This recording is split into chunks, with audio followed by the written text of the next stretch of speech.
C'est une intervention au nom des élus du groupe Lyon en commun. Monsieur le Président directeur général de JL Events, Monsieur l'actionnaire majoritaire de la société anonyme du Loup Rugby, cher Olivier Ginon.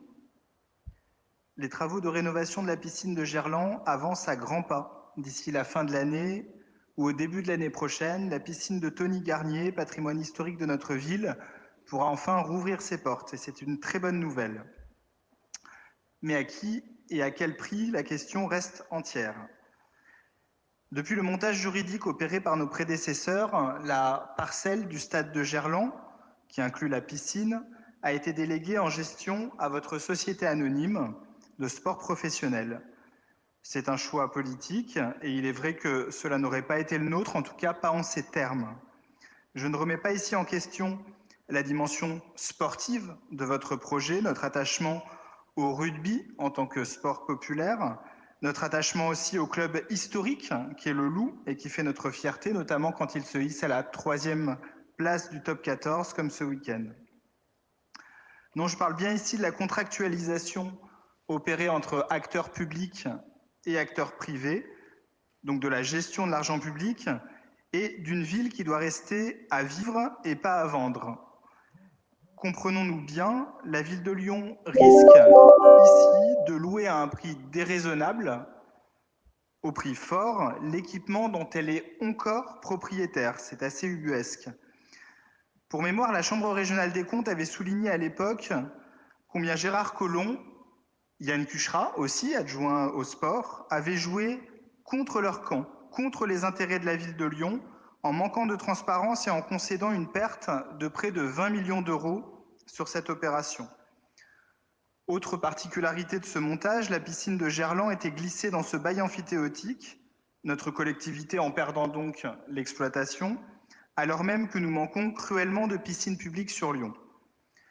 Alors aujourd'hui, nous nous interrogeons sur l'accessibilité tarifaire du futur équipement. Les habitants de Gerland, les Lyonnaises et les Lyonnais, pourront-ils en profiter à un prix raisonnable ou est-ce que cette piscine sera-t-elle accolée à un hôtel standing et ouverte uniquement à ceux qui en ont les moyens?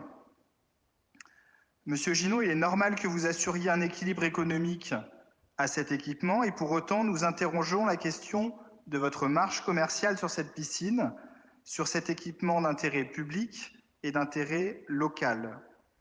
Nous disons que la rentabilité économique de l'opération ne doit pas se faire au détriment des habitants du quartier, au détriment des scolaires, au détriment des clubs sportifs, ou même tout simplement au détriment de la ville de Lyon et donc du contribuable. Sur l'ensemble de l'opération, de la parcelle de Gerland qui vous a été concédée, vous avez bénéficié de nombreux droits immobiliers à construire.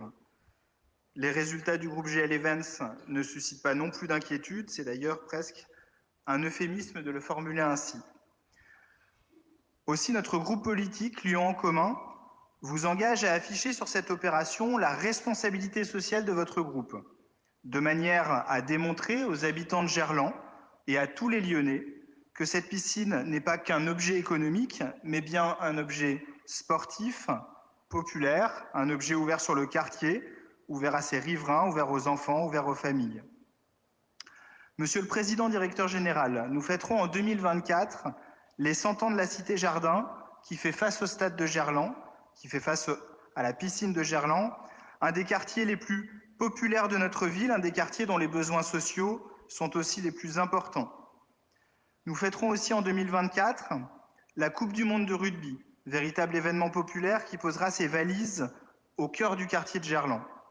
Et cette fête ne sera réussie que si elle est la fête de tout le monde et pas seulement de quelques-uns. Donc notre responsabilité, votre responsabilité aussi, est immense pour que cette fête soit celle d'un quartier en permettant à ses riverains d'accéder à la piscine toute l'année. Cher Olivier Ginon, Gerland vous écoute, Gerland vous regarde et dans l'attente de votre engagement, Lyon en commun s'abstiendra sur les dossiers relatifs au groupe GL Events.